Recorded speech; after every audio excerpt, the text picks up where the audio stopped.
How to change country on PayPal. If you are willing to change the country of your PayPal account, then follow these instructions. Remember that unlike other platforms, PayPal does not let you change your country within the same account. Instead, you need to create a new PayPal account in your new country. Here's how. First, make sure you have downloaded PayPal on your phone. After that, click on the search bar and open PayPal. Now you have to first close your old payment account.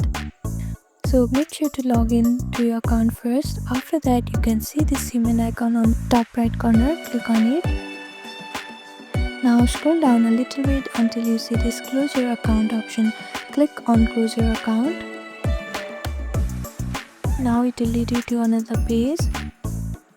And after that, if you are confirmed to delete your account, then click on this continue option. Then you have to create a new account by signing up again.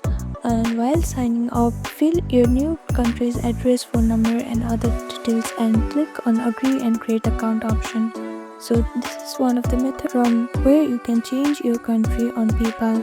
Thank you for watching this video. Please do not forget to like, share and subscribe to our channel and comment down below if you have any other queries. Thank you.